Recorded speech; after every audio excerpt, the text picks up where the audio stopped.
Alcohol Beyond This Point podcast. This isn't two podcasters talking business. This is two business guys trying to podcast. So we're wearing headphones for the first time, and we can actually hear ourselves speaking now. Mostly because, well, no, I'm going to tell people it's because, yeah, that's like a professional, Joe Rogan setup where you have the headphones. Realistically, though, it's because the last couple episodes I had to do a lot of audio tweaking, and there were some audio issues. And if I could just hear what I sound like, I could have fixed it in the podcast, not post. So hopefully this will help me do my audio editing a little bit better. Yeah, and it also can help us be better at mic discipline. Yeah. Does mine sound super quiet still again? Yeah, well, look at the waveforms as well here still. Why? You want to turn it up a bit, your mic?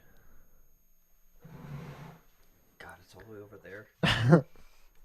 Thanks for coming back, guys, to episode 106 of the Alcohol Beyond This Point podcast, the podcast where we debate business topics, both sober and drunk, to see if we come to the same conclusions. This week's episode, We're talking about child labor. are we? I would like to. Okay. Do you want to lead with that, or Does that do you sound actually better? have a topic, or is, you just? is the waveform better? I think so. Yeah, it looks fine. Okay. No, No, it's actually a real thing. It's child labor is a real thing. It's a fucking news cycle thing right now, but there all of a sudden has been a realization that there are hundreds of thousands of children laboring in America. Wow, couldn't have predicted that. Well, it's specifically migrant children. America's literally a third world country. Literally, it's specifically migrant children from third world countries. That's fine. Well, that's kind of a problematic term, but anyways, from Developing nations. from places that need to send their kids elsewhere to make money. But you can pretty easily send your kid over the border, and they'll get captured by the border guards, but they'll get released back into they get released into the U.S. and they'll try to release them to either the kid will come with a phone number or something like that. It'll be like a family member or family friend or whatever. But sometimes they're just there's a story of a kid who found someone to stay with on Facebook. When I say kid, they're 13 or 12, and so they go stay with this person, and this guy's immediately starts charging this kid rent. Typical. And then is you also need to pay me for all the processing fees and whatever forms that I have to do, to work with HHS. So then he's charging the kid all these fees. He's charging him for food, charging him for rent, and then he starts charging him 40% interest on all the compounding weekly on the shit that he owes. So Hey, that's breaking usury laws. You can only charge 40% per annum. yeah, no, he's just That's my problem with it. literally just making this up. And this 13-year-old kid. So kid's got to go to school and then works an 8 to 10 hour shift overnight. Just goes from school then to work with his little backpack, and he's going to a factory with conveyor belts that'll rip your fucking fingers off. And the people hired him, which is also a thing in this story. Because he goes and gets a fake ID that says he's 16, and then he goes and works a night shift. Back in my day, we got fake IDs to drink underage, Right. not to... And then these kids fucking drop out of school because they can't handle 8 hours of school followed by 8 hours of work. And then what are you going to do? Drop the work that pays the bills? Nah, we're going to drop the fucking... And that's just kind of the story's very nuanced, basically. And when I say child labor, it's usually 10 to 15, 14-year-olds. And most of them are going into these higher risk jobs that other people don't want to do, where these supervisors are willing to look the other way. And a lot of it's pretty shitty working conditions. And kids get injured a lot because they're just smaller and less experienced, whatever. But here's something to ruin your favorite snack. This reporter talked to the kids that do the packaging for Flamin' Hot Cheetos, and they complained that their lungs just burn all the time because they're inhaling spicy Cheeto dust for fucking 12 hours a day. That's objectively funny. I mean, That they're getting permanent give them a injury. fucking respirator. They're getting permanent injury from spicy Cheeto dust is objectively funny. Yeah. So anyway, the federal government's moving to they're gonna hold Cheetos personally responsible Even though it's like Cheetos supplier's Is supplier. that a PepsiCo brand? I don't know, but like I think Pepsi, it is. Pepsi's swept up in this. Fucking like Ford, yeah, like Kellogg's, General Mills, like pretty much like every big brand you can think of in the S&P 500 is like fucking wrapped up in this because they're all using child labor. Love and it. Got to get those margins down. yeah, and then Inflation's crazy. 90% of the effort 90% of the effort on this story is like, oh, we need to crack down on the corporations and find them. And no one's like, well, what about the kids? Fuck Like, the kids. they needed the money for a reason. Like, yeah. the fact that they had to go to work, I think that's the problem that should be attacked. But You're they're not like, addressing no, we need to find corporations. because that's how. Because why would you solve a problem if you could just like... Well, and then if you just find the corporations, then they can just keep paying the fines to have child labor, so it's fine. Right, yeah. Yeah. You're just calling the flames woke for burning a specific thing instead of being like, hey, maybe we should stop setting fires. So I have a Flamin' Hot Cheeto story. Did you put it... No. So I'm not going to say many details because I don't want him to get in trouble. Okay. But I have a friend. Good start. I have a friend who's a bartender. And he was telling me the other day that he worked an entire shift on like 500 milligrams of edibles. Like way too, like an effective dose is like 20 and he was on like Right. 500. Yeah, he's on the one of those like fucking galaxy benders. So he had a I guess he had like a party the night before, or like not a party, but like 5 guys came over and like smoked weed and like chilled out, right? So, but then he had like a plumber coming in the morning.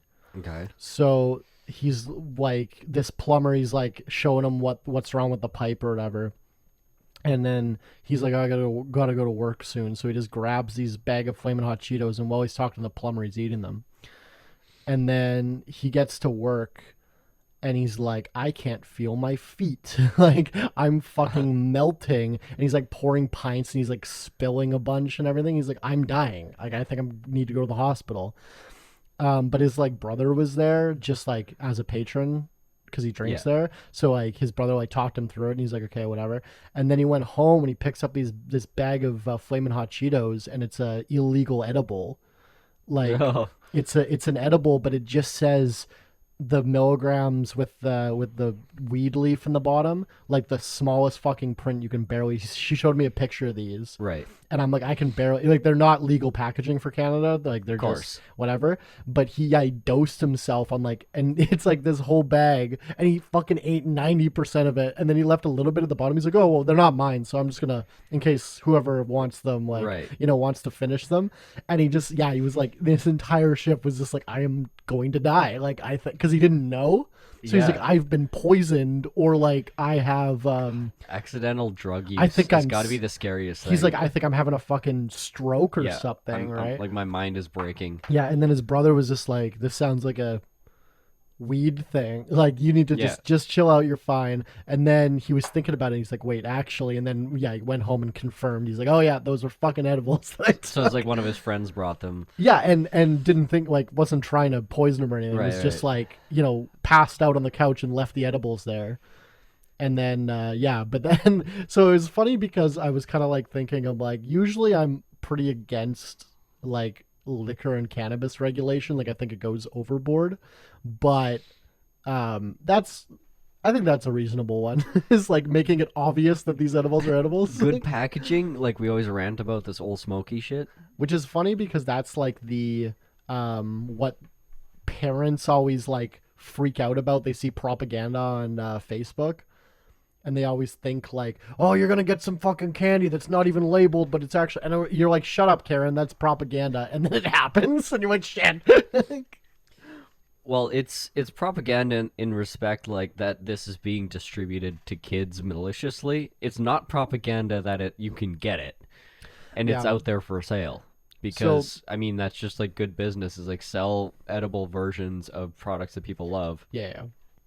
That makes sense. It's like, but it's not... But this is like, not marketed to children. This is marketed to people that eat like children. Yeah. Which, like, here's another thing about cannabis that I just was reading a report. So there's this, like, bombshell report, apparently, this lab in Canada here. They're like a quality control marijuana lab, right? Right. And they're like, I think some of these companies are lying on their packaging. So they take 500 different brands of weed Yep. from dispensaries all across like Ontario. Not a single one was the THC content it said it was on the label. By a factor of what? One was 8 times less. Holy shit. That's how far off. Wow. Like it was like 75 milligrams. It was like 10. Huh. And some were way higher, some were way lower, but most, like I think they said like 80% was lower Right. than what they're advertising, which means they're charging more for less product. And then people were responding to this basically being like, or like their conclusion was like, imagine if this was the liquor industry, you'd be fucking, people would be in jail Yeah. for this. And then, but Canada, Health Canada has such a fucking lockdown on cannabis, but then they're just letting this go. Like for no reason, like, you know what I mean? It's such a weird, where it's like they prevent competition by making it so restrictive, and then the people that have it, they just let do whatever the fuck they want. Don't even test the shit. Don't even do anything. Like for the sheer amount of stuff to get through, and I don't really know the cannabis industry. I'm regurgitating what it said from this report, that like there has to be gross negligence for it to be that bad. Yeah, absolutely. It would have to be, like, I don't know anything about obviously making or growing cannabis or packaging or creating these products, but like, is it hard to nail consistently? I heard not. Yeah. Okay. So As long as you have the same genetic strain, it should be consistent. well, and I think it's relatively easy to test, Yeah. as far as I know. And most of these big weed places should have it in house, Right. their labs or whatever, right? Like if I have fucking hydrometers in house to test my alcohol, like Well, especially because this is literally your end product, and if you don't know how much is going out the door, well, imagine I was that's selling. gross negligence in terms of like you could entirely be underselling or overselling your product, which is bad business. Imagine I was selling alcohol that said 15% and it was 5%. Right. That's basically what we're talking about. Yeah, Like that's just fraud. That's unacceptable. Yeah, that is fraud. I'm allowed 15% up or down. Right. So on a 12% wine, I'm allowed about 1% Right. on the label. So if that counts for that. The reason why that law is there is just for variance in batches. Yeah. Because fruit has different amount of sugar in it, so year to year it may change.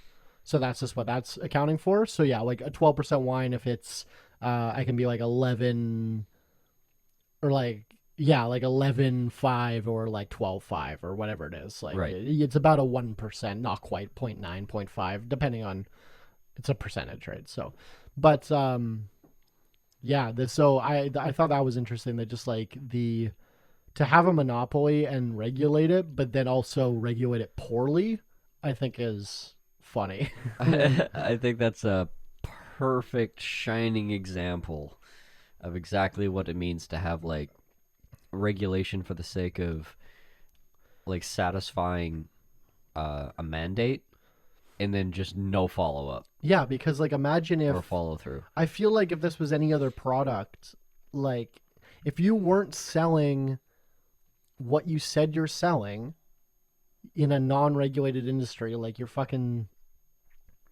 name a thing, ground beef, and it's like you're saying it's 80% lean but it's not, you get fucking sued for that. Yeah. Right? But no one's well, maybe people are gonna sue, but like I feel like they're protected because they're like, well, it goes through Health Canada, they bought it, and then they sell it to the distributor or to the, like, it's, you know, it's all, I don't actually know how it works, but I know how liquor works.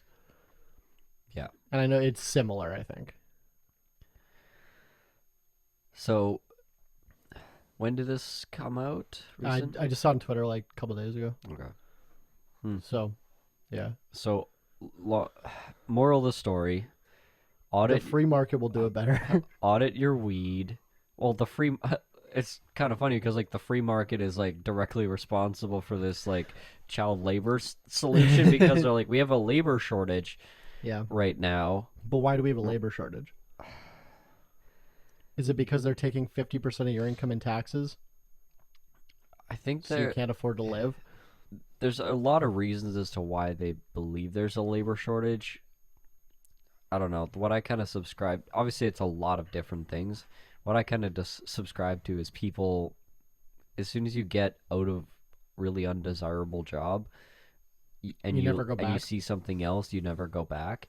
So I think there's a labor shortage in very specific places, and it's like hospitality is a big one of them, but hospitality's fucking terrible working conditions, right? But apparently there's a big movement to like automate that with robotics. Yeah. Yeah. Which is like,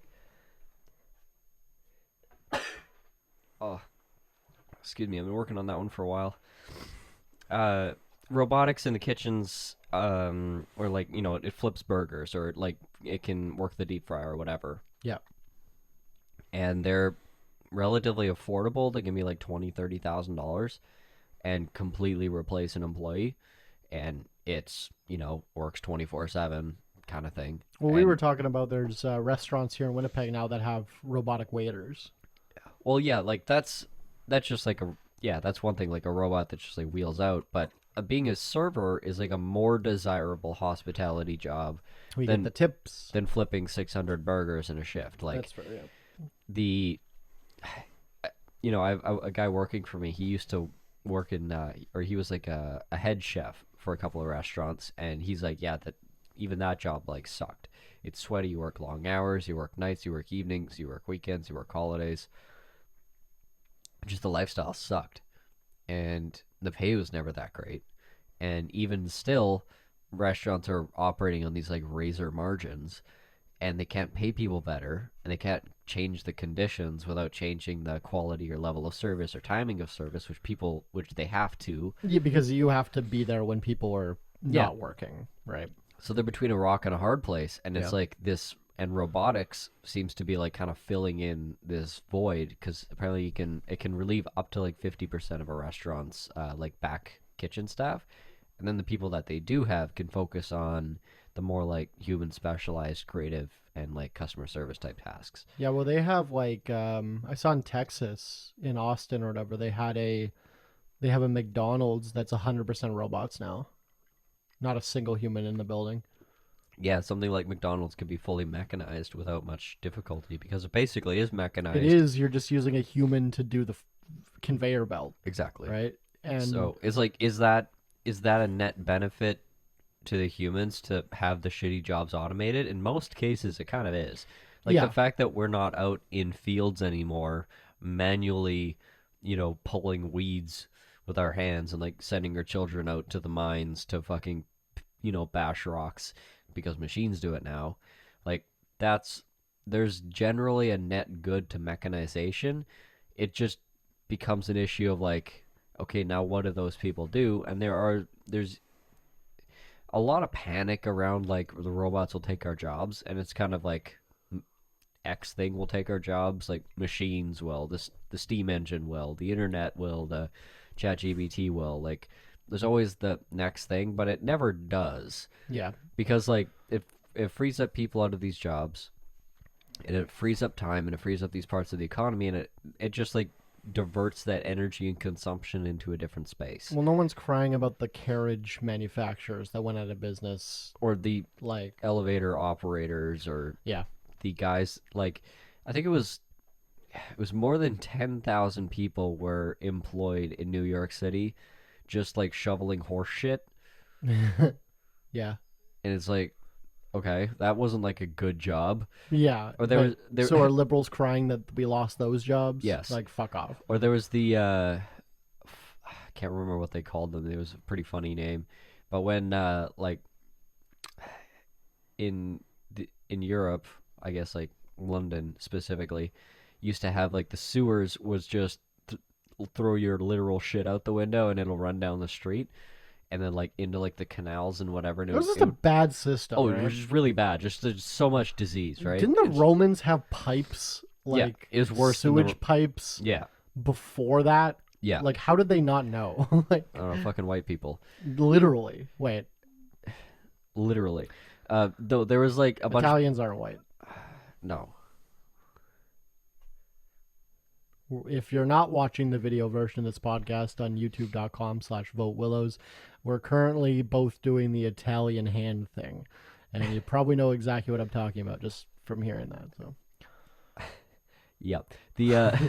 But anyway, there's a job where these guys would just like run around with like sticks, just like dislodging like turds from canals where they would like clog up. yeah, talking about this right as I imagine that took a was your sip job. of my drink. As you got hit in the tooth with a. Yeah, I touched like an ice cube in my mouth right as he said like poking turds, and Anyway, there's a lot of jobs that are just. It's fine that they went away. here's the thing.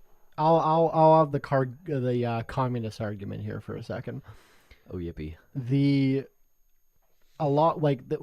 Who was it? There was like a famous economist or someone who like did the math, and they're like, because of automation, by the year like 2000, this is in like 1920, like by the year 2000, the average person will only have to work 5 hours a week, Right. because robots or like automation, whatever, will have taken all the hard work to be done. Right. But so what capitalists do is automate the job so they don't have to pay people, but then you still have to work and pay bills, right? It's not decreasing your workload, like the proletariat's workload. It's just increasing the profit of the owners.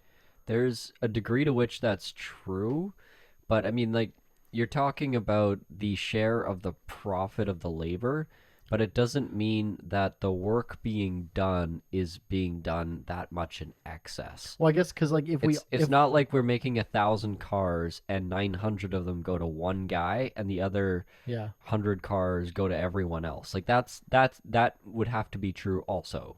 We are, because like the output and the profits would both have to be. But here's the thing: like every model for full automation, needs like UBI to make it work. Right. Because if people can't work, they can't pay for anything. Right. There's a point in which that becomes true, but like the one of the reasons that model does, or that idea or prediction didn't work out, is because the level of like the quality of life and the level of consumption of people in that era was infinitesimal to what we have now. You'd only have to work 5 hours a week to afford bread and potato bags. Yeah, I was gonna say you could afford a flour sack dress. Yeah, and like your one toy made of tin and lead. Well, and it's not like there's anything else in the world that you could buy. What could you possibly want? What else could you possibly want? So you only have to work 5 hours a week, and then like Steam games. It's like, holy shit, I can spend a lot of games. I can spend a lot of money on Hogwarts Legacy. Steam-powered games? Business idea.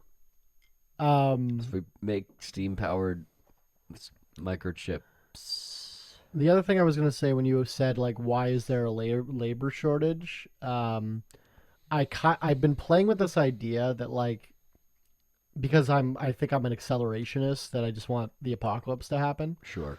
And for those listening, there's a lot of like prepper communities that like are these like they think they're super tough and smart and they'll survive a apocalypse. I want the apocalypse to happen and we all die. I don't want to survive it. I just want to die. So yeah, what's all this romanticism about living past the end of the world? Fucking Pedro Pascal makes it look so great, riding his goddamn horse. But anyway, I would make out with him, and that's something I don't say about men a lot. Like, I'd have sex with a lot of men, but I don't want to like look at their face. You know what I mean? But that is a man I would kiss. Anyway, I don't remember where I was going. Don't look at me like that when you say that. Capitalism is a economic system based on infinite growth. That's true. It's a suicidal death cult is what it is. No, ignore what Tyler just said. I am saying something you can't argue with. The definition of capitalism, like, it is based on having a better quarter every quarter, right? That's how capitalism works. Hardcore right-wing people, you can't argue with me with that. That's true. Yeah. But we live in a world of finite resources. And eventually we do have to cap out of how much expansion we can do. And we're starting to see it because now, like, we can't export our labor to China anymore. They're exporting their labor to Bangladesh. You know what I mean? Like, so eventually Bangladesh which is improving the quality of life in Bangladesh because they have a lot of jobs now. And then eventually they don't want to do the shitty labor, so they outsource their things to fucking Sudan, and then where does Sudan outsource it to, right? Like, so you don't have to outsource it if you just perpetually keep them repressed. Yeah, 100%. Which you're right. Basically the entirety of the U.S. foreign policy. That's an argument for another day. But I'm saying that maybe part of the reason we have a job shortage is there's just too many businesses. We've expanded past the amount of labor we can provide in the world. Right. Or not, maybe not the world, but in Canada or America. There's an oversupply of supply. Yeah, because there's so many. Like, we should just let Amazon handle it. What? I don't know why we want to why do we want to have small business? Well, I think this is a part of like what of the Fed speak of like we need to increase the unemployment rate, like we need to hurt businesses, put people out of business with interest rates because like this shit's too hot. Like, I think about this sometimes of like when I still don't get how putting businesses under helps consumers. It slows down the economy, and the breaking of the economy slows down the inflation rate. And that... Why don't they just lower the inflation rate? So if you hurt businesses, it helps people. If you hurt people, you help them, is what I'm trying to say. We had a lot of... You gotta shoot the dog to fix its leg. We just hit a all-time record 2 episodes ago. We hit 200 individual streams for an episode, we've never had more than that before. Woo. So thanks everyone for listening. But that would then stand to reason we have a fair amount of new listeners. Everything I was saying about closing small business and giving it all to Amazon was me being sarcastic, by the way. I am a small business owner and I don't want that. That was a joke. But as I was going to like make it more ridiculous so you knew it was a joke, then Tyler started on something else, so I didn't get that across. So it really sounded like I was being serious. But I kind of have this like same tone of voice for everything I say. Yeah, you gotta sometimes preface. And it's a problem. It's gotten me in trouble a few times. Yeah. Where people think I'm serious. Yeah, that's fair. It's fine. So yeah, no, I actually care about small business. But how can I say this without being mean? There's a lot of bad small businesses out there absolutely. that don't need to exist. And they're just taking my market share for what? Well, it's not, maybe not for you personally, but no, me personally. There's, I don't know. Hard times in general just always have a cleansing effect, which is fine. I would say that, like, that's natural. Like, good times, bad times. Like, there's nothing there's no form of economics that's gonna stop that from happening. Like, complete stability, complete, monotony would be the unnatural thing. But here's the thing: it's like it's just because we are 27 years old that we're like, holy shit, the world is collapsing. Like, Everyone says that. It's never been this bad before, but it hasn't been this bad before in our lifetime, right? Right. And like we go through this. I hear stock trading people talk about this a lot, where a lot of people that are like on Wall Street bets have never experienced a bear market before. Right. Because they were born in 2000, came of age in 2018 where they could legally trade. And there was the largest unprecedented bull run. They're like, oh, stocks just go up. In the entire history of the stock market from like 2018 to 2022. Right. So like a lot of people, small business owners as well, have never experienced a recession before. And I haven't. Right. Last recession was 2008. Right. Wasn't there a minor one in like 2012, I think? Yeah.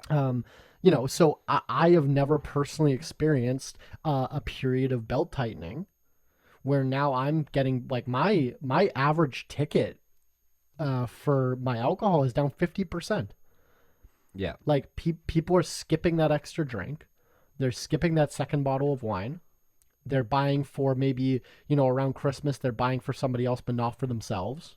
Right. Or, buying for their sister, not their aunt kind of thing, right? Like, Yeah. I have never experienced this amount of belt tightening. I have never experienced this amount of, I'm sampling. Oh, I love it. Look at the price sheet. Oh, bye. Right. I've never experienced that before. Never. In 6 years of operation. And that's like my sampling at the liquor stores, the sales are down like 80% from pre-COVID. Right. And it's mainly on price is like the contention. I'm not here. Like, I kind of track as much as I can my complaints and like why people aren't buying. And like, I try to get as much data from my customers as possible. And my, why didn't you buy today? Oh, because I didn't like it. That hasn't increased at all. It's just price.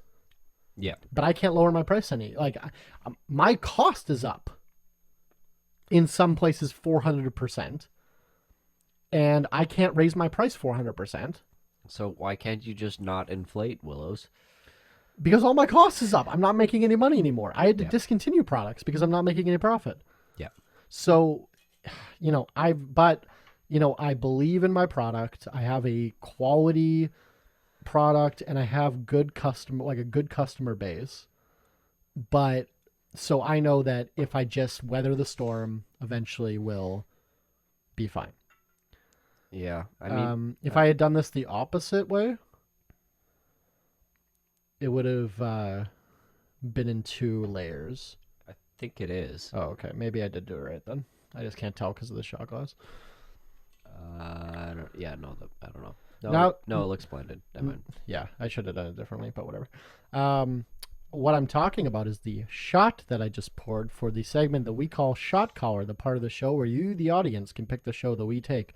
The show that we take? Nailed it. I try to actively say part of the show like 3 times every time I do that, just for fun. the show that we take. This is the show that we take. Today's shot is brought to you by Jacob Zuma. And it is a South African style of shot called Springbokkies, which is creme de menthe and Baileys. And I think there might be another ingredient, but I forgot about it. So we're just doing creme de menthe and Baileys. Thanks, Jacob Zuma, for sponsoring this episode. Zuma. That was problematic.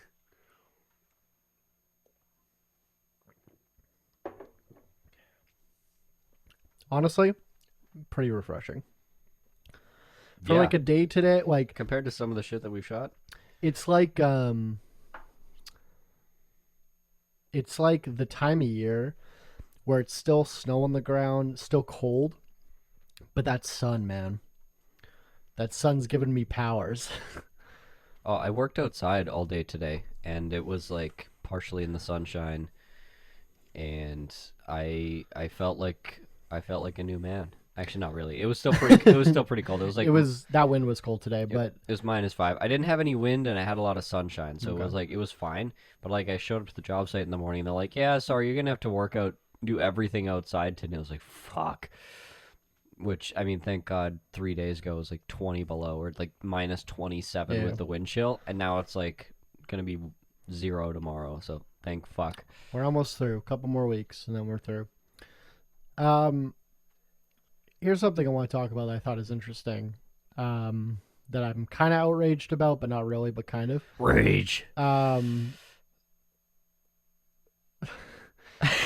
He threw me. That was so out of character for him. Sorry, I was just kind of fucking with my headphones all the time. I'm weird with this, with my voice in my head. I just want to do stuff. The company that owns Air Miles declared bankruptcy 6 hours ago. I declare bankruptcy. So they are out of business, or probably going to be out of business. I just tweeted about this on my stock Twitter, Drunk Dividends. Follow if you scare. They're down 99% all time now, down like 60% today. Nice. So they So are is it a buy? no. So they're declaring or they're restructuring or whatever, but they're probably done. Like a Chapter 11 kind of thing? Yeah. So my air miles are now, which I have because I have a credit card that has air miles, and I'll let you tell me what you think about because Zach, my business partner, is anti bonus, like anti mile when he goes for Point systems? point systems. He's like, just give me the fucking cash back. Right. Right. But when I remember when I was like 18 and I was picking and I did the math, and you actually get more miles per dollar spent if you were spending them all. Right. Yeah, the gamification benefits the way the air mile system works or the point system works is you actually disproportionately benefit according to the money that you spend. Yeah. I think we talked about this before. But then you can't spend it on just anything. It's not just cash, right? But if you right, but yeah, you do get you get more than you pay for. Yeah. And it's really weird because the points company also makes profit and the airlines also benefit. And it's like it's a three-way profit that shouldn't be possible, but it just basically counts on people that don't fully use their benefits. Well, and they've now declared bankruptcy, so of it, evidently. Which is interesting because a lot of those point systems have been some of the most valuable business models. Okay, well, so here I'll give you some context. So, well, what number one, what I thought was funny is because I have a bunch of air miles right now. I've redeemed them a bunch for flights and stuff, but I was going to when we went to Halifax a few weeks ago. I was going to redeem them. I didn't quite have enough. And you can partially redeem them, but it's annoying because you have to like redeem them to like your cash account and then buy the ticket, and it's like a whole thing. So I just have these miles in limbo now, and if you go on their rewards redeem page, it's all deactivated. So you can't redeem any miles right now. Damn. Yeah, so they it's like fuck. So I should have done this like a week ago. I should have bought a blender or something and like not, So they're That's just rough. gone. So whatever. And then the other thing I'm worried about is that that's my main credit card that I have. Like the one with all my high limits is an Air Miles card. I'm hoping they just swap it out with something and they don't just be like, "Oh, this doesn't exist anymore. You don't have it." Right. You know Well, what I mean? what'll most likely happen is somebody will purchase Air Miles. the debt at the least. Yeah. Someone will purchase the debt. But like so like for instance, cuz like Sobeys, Safeway, they dropped Air Miles pretty recently. Home Hardware's dropped Air Miles. Like Oh, that You know, yeah, I could see. no one uses them anymore. I can see that happening. And I don't know. I haven't jumped into the back end of the financials. I don't know how much they were charging business. Like I don't know why they were dropped. Presumably because it stopped being a good deal for. Well, I guess what's the pitch to a grocery store? Why would you accept Air Miles? Because people are going to shop there to get Air Miles. Right. It's Right. It's not really a thing anymore because any grocery store worth their chops was like, "Hey, Air Miles is making all this money off of us. Let's make our own point system." So, like in where we're from, the PC Optimum system is taking over everything, which is a Loblaw system, which is like all our main drugstores, our biggest grocery stores, and also But Esso gas stations all run on the PC Optimum system, Safeway Sobeys does scene points. which is stupid in my opinion. But I guess like because Scotiabank owns Scene, Right. I guess they pay them probably, Yeah. presumably. So, yeah, scene points which you just spend at the movie theater. No. You can use them like Air Miles. I'm pretty sure. Really? Yeah, I think it's just a coincidence that they also own a bunch of movie theaters. Oh, all the shit that I see for scene is just about like going to see movies. I'm fairly certain you can do more than that. I hope so. Because we kind of dumb and like, who would just only have I want to see movies as their credit card system? Yeah, I feel like that's not Nobody sees that many movies these days. why one of my employees sees like a movie a day. You should probably get a scene card. I think he does have one. Yeesh. Yeah, that. I don't know. I think there's just so much competition. Like all the cards themselves, all the brands have like their own really good points and reward systems, and a lot of those stack on top of other things. But yeah, like like you said, it's for the retailers, but all the retailers want to get their own point systems and use that I allocation of credit or value or whatever. I Towards can see it being a bad business model. Is air what I'm miles. saying. Yeah. Yeah. No, I could see why it worked for a bit, and how it became. Now it's splintered. Yeah. Yeah. I So guess whatever they like, were doing. Do you think like Amazon had a hand in this? Like people shopping on Amazon instead of having to go to Walmart? Does Walmart still do air miles? No, I have no idea. I've never been to a Walmart. Ever? No, I have been. I'll tell you my My Walmart story. This one time I went. The my only Walmart time. story. No, I have a bunch of Walmart story. Okay, no, we used to go to Walmart because it was like one of the only 24-hour stores. And now they're Right. not even fucking open 24 hours. So we went to Walmart, and my friend Blake, I would have been 16 or 17. My friend Blake would have been 20 or 21. We were hanging out with him, and it was like 3 in the morning on a school night. Of course, me and Zach.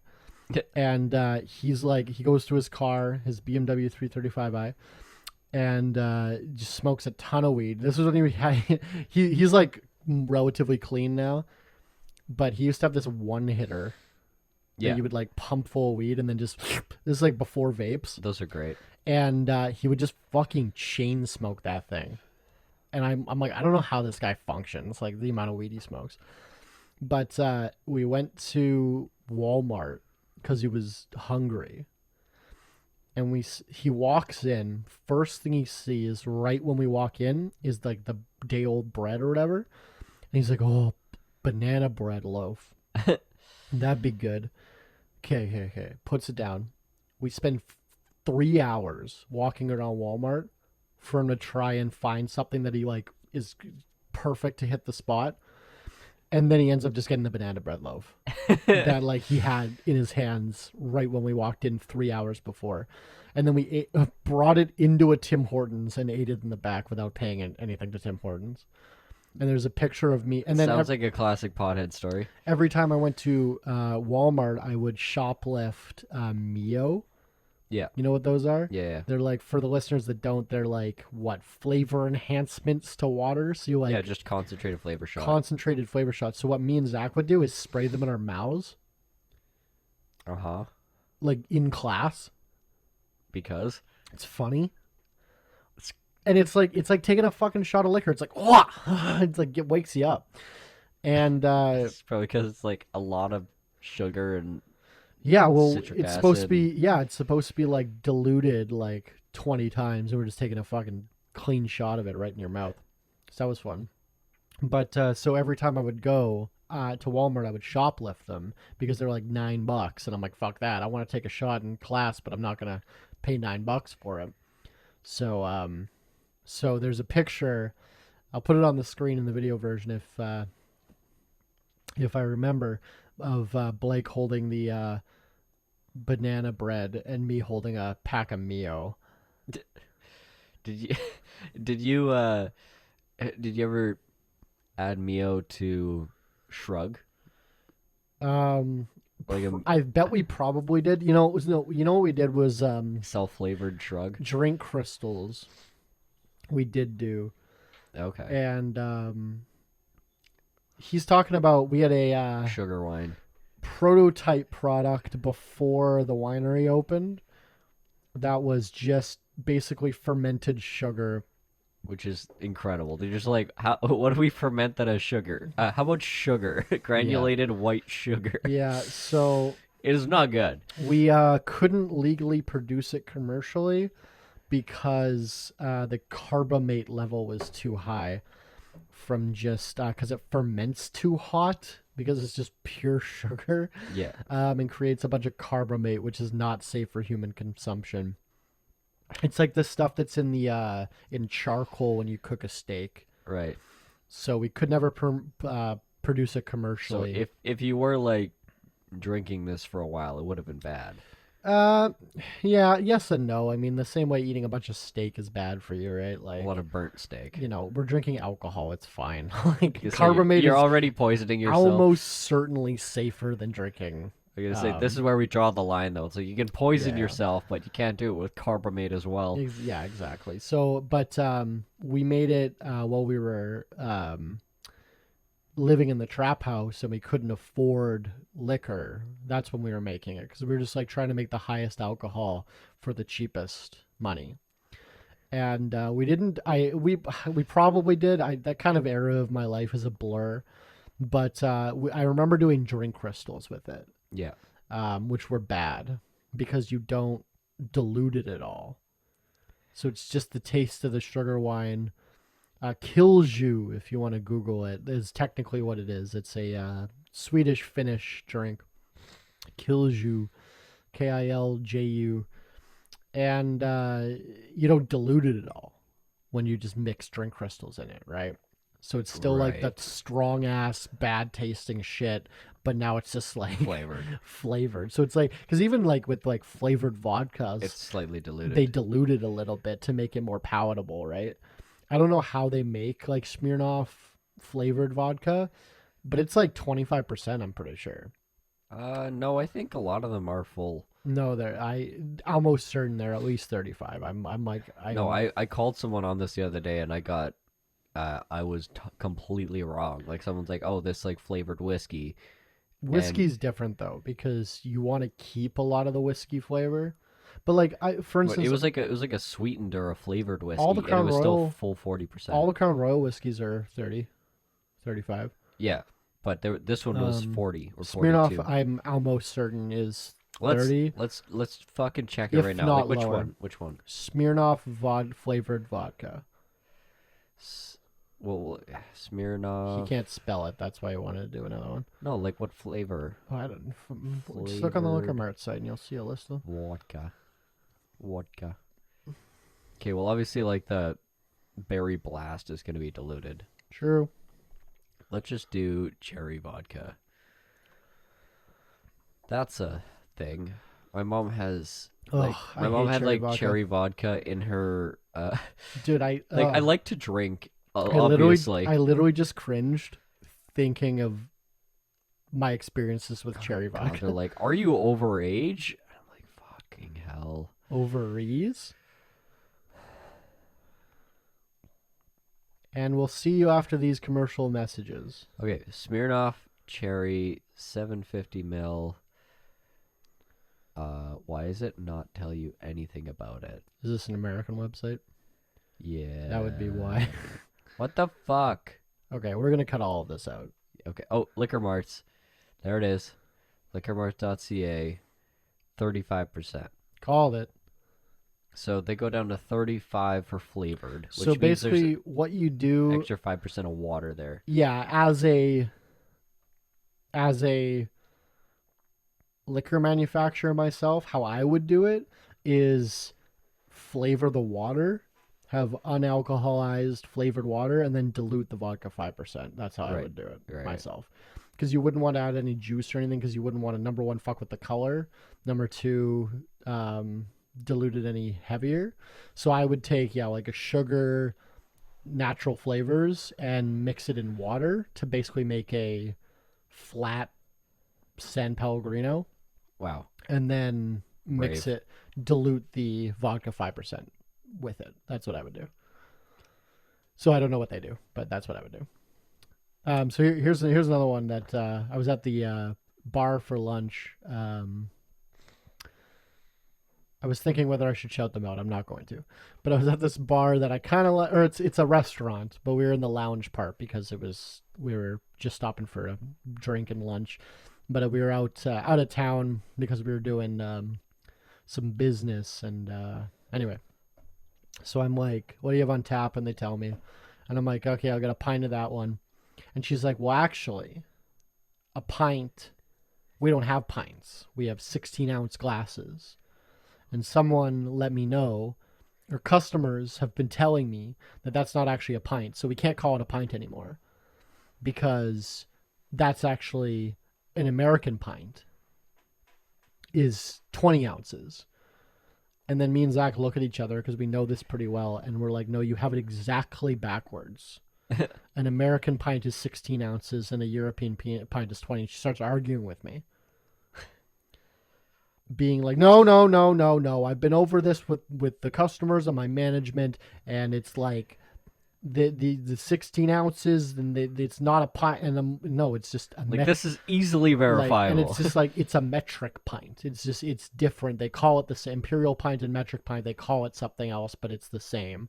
And it's just no. So a metric pint's more. I think a metric pint is 20. Imperial pint is 16. Yeah, because Americans are pussies and they can't drink. It's because imperial and metric ounces are different. Yeah, because Americans are pussies and they can't drink. So they had to change everything accordingly. Yeah, so right. it's whatever, but but she was arguing the opposite of what is true. Right. Again, easily verifiable via Google. But then I was like, okay, I'll just take 16 ounces of the beer then. And then when she brought it, she was like, here's your 16 ounces of the beer. And I'm like, thanks. And I was just like, me and Zach, she's like, she has that backwards. Like, it's just, Can you like weigh and be like, I'm a liquor manufacturer? it's like, well, it's just funny because it's like something that we have more knowledge than the average person should have. Right. But it's like she was just arguing the opposite of what was true. And I'm like, okay, whatever. Right. And I'm like, also, if someone did that in my bar, which people do shit like that, where they're like mispronounce something or they're just like whatever. Don't be pedantic I about don't it. correct them. Yeah. And even if I do correct them, like if someone like the only reason I would ever correct somebody is to verify that's indeed what they want. Right. Right? Like to make sure I'm not fucking up their order. Yeah. So like if they're like, can I have a glass of Merlot? And I'm like, a glass of Merlot? Yeah. And that's just how I usually do it. Like as I'm writing it down, like, yeah, like just to make sure they're not like, no, I didn't mean the Merlot. I know, I want this. I'm like, oh, that you like, Right. Because that happens. I like Merlot. I don't like Merlot. Yeah, exactly. Fuck so, Merlot. and because that's better to do it there than when you bring it to them and they don't want what you ordered. So that's the only time I would ever correct people on pronunciation or anything like that, is just like to verify. So like, don't fucking argue with me. Like, just, you know what I mean. Right? Get me a pint. Like, give me 20 ounces, bitch. Fuck. Like, yeah, that's frustrating. So it was just like, I'm like, okay, all right. And then we were sitting in view of the VLT machines, the virtual lottery terminals. And God. That is such an awful name. God, they're just so, they make me so sad. Like these. Because you're not winning? Here, we're going to take another shot, because if we take a shot that's under 40% on this podcast, we always take a second one. So cheers.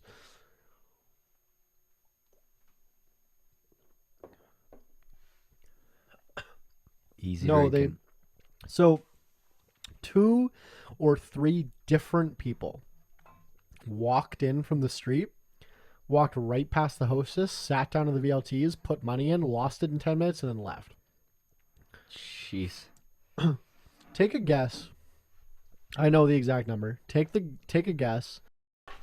So take a guess what the profit is on virtual lottery terminals that the government run. Now, keep in mind, this isn't like projected profit. This isn't variable. They are programmed to make a certain amount of money. So every dollar they spend, what's the profit? Oh, I haven't thought about it from this. I think I know like the payout number. Yeah, is what? Isn't like 37, 39%? No. It's lower? Yeah. God damn. I don't know. 9%. What? Yeah. Oh, God, that's so low. Yeah, 91% of the money taken in Stays in. stays in by programming. God damn. And how is that not criminal? Because the government's running it. And it says it right there in the books. Like, you read the thing, it says it right there. If you read they have to legally put like a disclaimer of the odds that Right. everyone just skips through. If you Right. read it, it says, oh yeah, no, you have a 9% chance to make money, basically. No, you have a 100% chance of making 9% of your money. Yes, that's a better way to, yeah, exactly. You don't have a 9% chance of winning. No. So, yeah, on a long enough timeline, you'll lose 91% of your money. Mathematically. But you the play way forever. that it jumps up, jumps down will wash out 100% of your money. Correct. Yeah. Yeah. So Because it'll go at some point. It goes below zero technically. yeah, so the like the house edge on blackjack, for instance, is only like 0.5%. Right. It's like 50.5% to 49 or whatever, 49.5%. Yeah. I think like baccarat is even tighter. It's within like 2%, 0.2%. Yeah. No. Pai Gao is the closest player edge table game you can play in the casino. Right. I can. That's the. It's like Chinese poker. I can say the Chinese one, right? Yeah. I can see why that game's fucking addicting. Yeah, that's like the closest you can get to even odds with a casino. Blackjack, yeah, is like 0.5%, but yeah, 91% they're retaining on that. It's literally just Robbery. a poor people tax, like Yeah. and like they're just reclaiming the child tax dude, day. it's so sad. It's really terrible. Yeah, it shouldn't. But like, how do you? Because we talked about this before. Like, how else do you direct that you outlet? can't, because like I have somebody in my life that gambles a lot, that I won't say their name, and they're self-admitted an addict. They've banned themselves from the casino, which you can do if you for reference, if you have a problem with gambling listening at home, you can ask your casino to ban you. Yeah. Because you can't control yourself, and they'll take your picture, take your ID, and like won't let you back in. And so he banned himself from the casino, but while he was banned, he was just online gambling. Yeah. And then now he's not online gambling. Now he's discovered short-term out-of-the-money options trading on Robinhood, Which is the same thing. Which is the exact same thing. But yeah, he's just an addict. And if you took away all his ways to gamble, he would just find some other way to gamble. Yeah.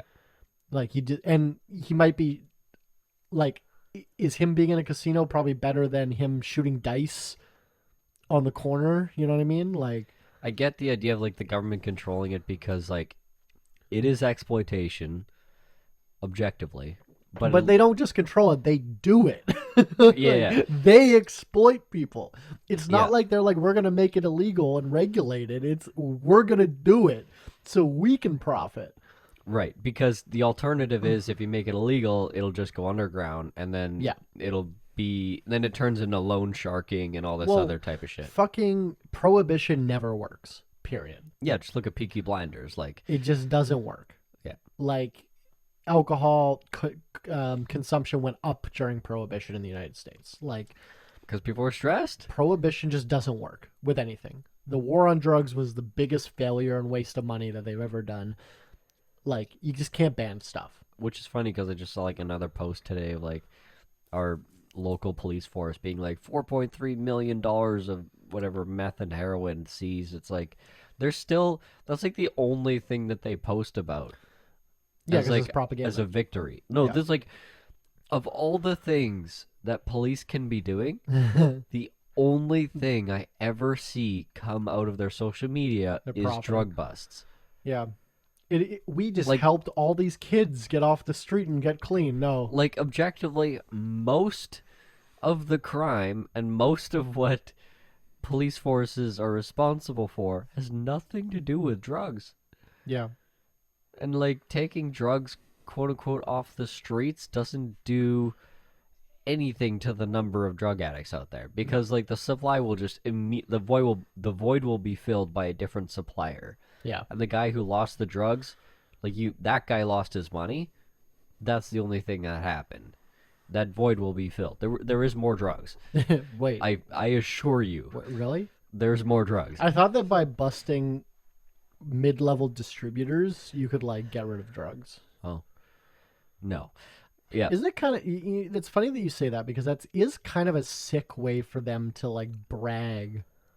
It's completely fucked. It doesn't Right? make any sense. It doesn't make any... If you think about it for 3 fucking seconds, there's no logical continuity to that at all. And then all the comments on those posts are like, "Good job, WPS. Good job. Like, thanks for getting these off the street." Yeah, and the last one that got posted, and the fucking Winnipeg police poster boy that does like the photo shoot, the photo ops, and like the press conferences, whatever. He's this fucking Chad that's like never done a day of police work in his life, and I don't know. I'm gonna besmirch the guy, but I'm not gonna say his name. Just say allegedly. And then Allegedly. and then you No, I know I know for a fact, but I'm gonna say allegedly. just because it hasn't been proven in court. Sure. Allegedly, he just takes drugs out of lockup and then does them at house parties and gives them to underage girls so he can fuck them. And like that's who he is, and that's his lifestyle, That doesn't sound like police officers, right? And he has this like table full of drugs, and it's like Allegedly. it's no. This is on like the news. Okay. He has this table full of drugs, and it's just like pyramid stacked like bricks of meth, and then they've got like handguns like crisscrossed in front of the pyramid, like merchandise, and it's like the best merchandising of drugs you could have possibly done. Like they spent time on this shit, and he's standing behind it with like this fucking smug kind of grin on his face, and they're like, "Wow, look at this massive drug seizure," and I couldn't help myself. I just commented on it, and I was like, "Man, you could just see how happy this guy is that he gets to rail all this shit right up his fucking nose," and someone's like. It's like I don't know. Some boomer was triggered about this, and like, it's like these drugs shouldn't be on the street. Like didn't address the thing that I said at all. And I was like, I don't see what your objection has to do with the fact that this police officer is going to do all of these drugs at a house party. I'm like, these drugs are going back on the street tonight, and it is going to benefit him greatly. And I'm like, I don't see what your objections to the fact that there's meth heads on the street. Dying of ODs and doing violence. Like, what does that have to do with the fact that this cop gets free drugs? Like, it's not one or the other. It's both all the time, and we pay for it. Speaking of triggered boomers on social media, Me, I'm there. I'm there. Yeah. This is the equivalent of triggered boomers on Facebook. It's fucking millennials with their own podcast. Oh no. we don't need to get into it because I don't really care about American politics anymore. But Tim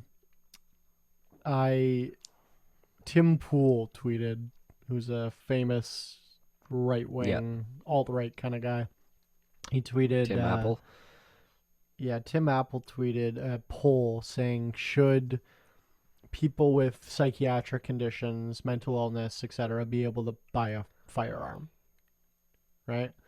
So a lot of people, right-wing people, are like, well, it depends. Like, I think like Ian Miles Chong, who's a fucking weirdo, like responded being like, well, depends. Like, we're not going to sell guns to a paranoid schizophrenic or whatever, right? But so I get in the argument with my famous. I'm bored. Famous good faith, well-logicked arguments. I'm bored waiting for a meeting, so I troll a bunch of people, get them angry, and then mute the conversation, then go to my meeting and never think about it again. And if I ever go back to these conversations, there are like 900 comments of people screaming at each other, and I'm like, oh, great. I said, shall not be infringed, period. And they start going, well, I'm like, no. Is a paranoid schizophrenic not a member of our fucking great country? Shall not be infringed means shall not be infringed. I don't care if they're homicidal. Shall not be infringed. You're not going to take my fucking guns. Yeah, either kill me or give me a gun. And I like, I've said this before, I like trolling the right and the left with farther right and left doctrine. Well, but what you're saying is completely consistent with their argument because they don't believe it is what I'm trying to say. Yeah, right? because the argument of the right is like what's that method of interpretation of like the literal reading of the law is like what the interpretation should be. It's not like the current like taking current circumstances and context, Yeah, and it's 'cause, then context and circumstances into account. it's because muskets didn't exist, so Yeah, right. You Yeah. read it as it is, right? No, like the fact, like all this like free speech stuff, like the free speech amendment was written in ink and quill. yeah. They didn't know about. So we should get rid of free fucking- speech. They wrote a simple rule, and they didn't account for the fact that it was going to account for like a The internet. pogrom and a genocide in an Yeah. African nation. That's like fine though. Like, I guess. Yeah, but my point was like a lot of these people are like shall not be infringed, but then I'm like, hey, let's give the homicidal schizophrenic a gun. I'm like, well, no. I'm like, well, why? Shall not be infringed, motherfucker. So I think the left needs to go back to their roots, because the only time the left has Well, there is no ever left. this is That's what I'm saying. Let It's me- like, let there, me- there is no left. let me spout some rhetoric here. The only time the other side has the anti-gun people have been successful in rolling back gun rights is when they gave guns to like the Black Panthers and Yeah, black and then they're people. like, we should. Yeah, And that's the reason that California was the first place and is still one of the most restrictive places for gun laws, is because there were too many Black Panthers. because there was Black Panthers and there's just the gangs and shit. Like they banned Saturday Night Specials. They've got all these crazy gun laws that basically make having Saturday Night guns Live. yeah, illegal for anyone unless you have money. Then it's fine. I love money.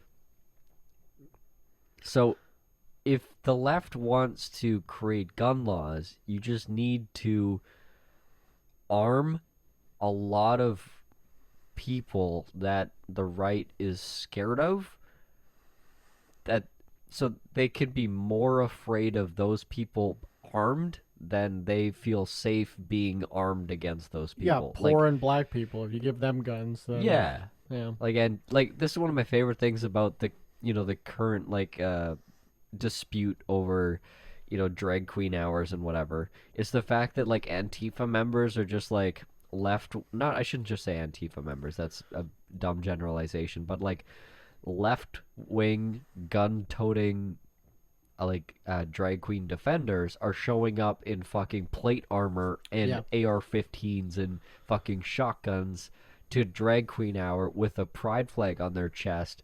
And then the right-wing protesters come by with their guns, and they're like, what the fuck, dude? What you gonna do? Hey, don't say dude. No, you say that to the Dude. oh, They, them, dude. Dude. Dude. Dude. It feels weird in my ear. Dude.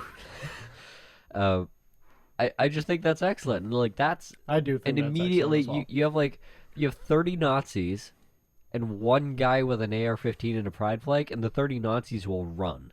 Yeah. Because they're so afraid of that one fucking blue-haired liberal with a gun. They're like, oh my god, this person, I was afraid of their words, but now they have a gun, and I'm going to shit myself. Yeah, the liberals never have guns. But that is becoming increasingly People always popular. call liberals leftists, Yeah. and it's just not true. Okay, sure. I'll agree. Liberals don't have guns, but like the leftists are like, fuck yeah, we need guns to arm ourselves against the state. Well, exactly. Every the Nazis. fucking every Thomas Sankara, Che Guevara, like all these revolutions have all been communists, right? They're all these far left people, and they're like, Right. "Yep, let's get some fucking guns," right? Like, yeah. Yeah. So as we're coming to the end of the podcast episode here, is there anything now that you're under the influence of alcohol that you change your mind on that we've talked about today? Child labor. I was just going to say, I think, so here's the thing. 200 years ago, yeah?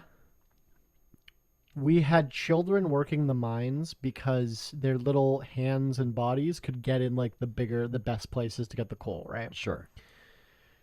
Number one most downloaded video game, 2022. Go. Minecraft. The children yearn for the mines. Yeah, enough said. So I think, why not make some money on this? Why not give them some money for mining? Yeah, so they can go to school, work the mines, and also play Minecraft. That's why millennials like this super square-shaped modern architecture. Squares? You know, architecture in 2023, it's all fucking squares, Well, like jagged edges. You know, it's because we grew up playing Minecraft and Roblox, oh, yeah. so we Okay. like the modern architecture. I love rectilinear design. Oh no, you're a contractor. You're telling me what architecture is about? I'm like, oh no. Either like the super modern or like castle. I don't really like that like weird in between 1960 to, you know what I mean? You don't like mid-century modern? You like No. you like brutalism? I like brutalism a I lot. was gonna say, because you described two things that are both brutalism, like castles, brutalism, super modern, brutalism. Okay, I guess so I like you just like brutalism. I guess I like brutalism, yeah. Because I like the Sorry, like, it's not in the budget this time, but you we'll know, work the on modern like the super like everything's a fucking right edge. Like I like shit like that. it. Yeah. Yeah. And then I like like castles. A spire with a circle staircase, that's pretty cool. Circle staircase.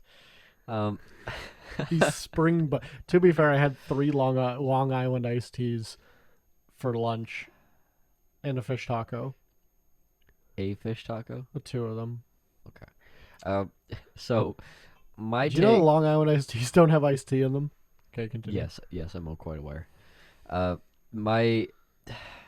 So my take on child labor is, like, it's actually kind of nuanced because, like, I wouldn't be here today if This- it wasn't for child labor. This fucking guy is like, I don't like child labor, but I I don't like to toss around the word eugenics a lot. But no, I have a first-hand account and nuanced experience in terms of exactly this issue because you were a child laborer. because my father was, well, a child laborer since he was like, whatever, 7, working the farm.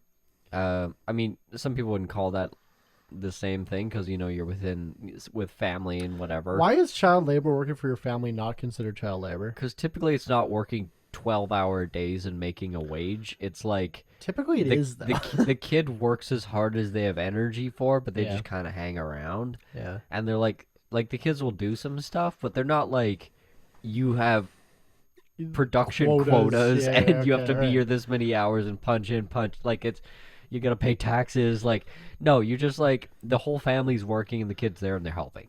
I'm gonna Like, make it's really nuanced, I'm right? gonna clickbait this episode and be like, we hired a child laborer for $2,000. This is what happened. Yeah. But me. But yeah, so my dad was working the farm forever, and then when he came to Canada, he was also working like just for cash for a local farmer, like just hoeing beets. Yes. Continue. I'll just leave that. Yeah, he's out in the field, and like, I don't know if you've ever stood in a field, like around here at least, it's like black dirt, and when it's like fucking hot and sunny, it doesn't matter if it's breezy or not, but like all the air that's hitting you is just fucking hot. You're sweating, the dust is kicking up, it's sticking to your skin, you're even hot. Like, it's not nice. You're just fucking dying out there. And there's no shelter, there's no shade anywhere, and you're just dying in the sun. Like, that's what my dad did for like years until he got old enough to like get a little bit of skills, and then he worked his way into like a factory that was like not under the sun but still hot and dusty. Like, that was his upgrade. And he was like working below minimum wage for most of his life until whatever he reached like 20. Most of his life until he reached 20. Yeah, because he started when he was 6. He had a long career by the time he was 20. So my dad's family, my family wouldn't have been able to like economically survive here. Which, if, like, I think if all like 9 kids weren't working. I think you should just stayed in Mexico. Like, probably. Most of my family did. Do you think your life would be better if you were No. okay. All right. No, it wouldn't be better down there. I mean, like, the quality of life of like, wow, it's better climate and whatever, but like it's just more. There's just violence there. There's a lot of Mexico's violence. weird, but like I know there's a lot of like Caribbean islands. Well, that, like you just yeah. work as much as you need to work every year. Yeah, and some of my family did run away to Bolivia and Belize and whatever. They live good lives. Like they don't live in squalor. Like they live good lives. They live in bungalows in a place that's beautiful and nice, and they have like they're carpenters or fucking fishermen or whatever. They're fine. But the economics of like getting yourself out of this situation, like that's where this comes out of. It's like desperation. So one of the solutions that's like being proposed is like giving kids like legal or like quote unquote kids, like we're talking about like 13, 14, 15-year-olds, where they're like they could do something. Like give them legal counsel, get them like work permits, give them proper IDs, and then they can like work stocking shelves in a like store instead of like getting their fingers ripped off in a conveyor belt. You can work at 12 here. Right, with like your parents' permission. right, but then you need paperwork and all that. So you're talking about like this story that you told earlier. It was an illegal immigrant, underage person. No, legal immigrant, but didn't have like legal work permits and stuff work like that. visa or whatever. Right, because they're Yeah. a child. Fair. They have like refugee Because status. like I had a job when I was like 13. Right. Like a summer job at a mini golf course. Exactly. So this stuff is that like there's nothing. I think everyone can agree. Like morally, there's no problem with that stuff. Like It's, a child working a part-time job right. to teach them responsibility. Right. There's nobody morally has a problem with that. Fucking right wingers love it. Some people might. Leftists, most of them love it. Liberals, fuck what they think. But like everyone's usually fine with this. The problem is they're like getting hot Cheeto lung and fucking getting permanent maiming Alcohol injuries. Beyond This Point shirt of the week is hot Cheeto lung. You can buy it at alcoholbeyondthispoint.com. Like kids are dropping out of junior high because they gotta work more OT. Yeah. That's where the problem comes from. It's not like again, it's a very nuanced situation, but yeah, my coming around on this is just realizing like this is actually kind of a big part of my own life story. And like I was thinking about it myself. I was 16 working in like a lumber mill. Yeah, you were. Like yeah. like doing real shit, like dangerous stuff. And I was 16. That's like kind of there's a line drawn there, but it's drawn for a reason. And then you were like I could drive myself to work. You were driving yourself to work at 16, working in your lumber mill, and then driving to your church to be a youth pastor afterwards. You were basically a 45-year-old man. Yeah, now I'm over it. Now I'm a 27-year-old fucking burnout. Yeah, getting drunk. drunk. I guess getting so. drunk with me on a Thursday. Ranting on a podcast, the equivalent of Facebook posts for I can't. I'm not gonna get over that. Now that I see it, I can't. This unsee is our Facebook post for boomers. Is doing this. Yeah. Uh-oh. Well, I just ruined this for everyone. I'm either gonna call it Facebook post for boomers or clickbait with child labor, but either way, thank you for listening to the Alcohol Beyond This Point podcast, episode 106. This has been Willows. This is Tyler. And we will see you in the next episode. Schmepisode. That's what you're gonna say, right? Yeah. Schmepisode. Ooh. I'm doing a boathouse. Alcohol Beyond This Point podcast. This isn't two podcasters talking business. This is two business guys trying to podcast.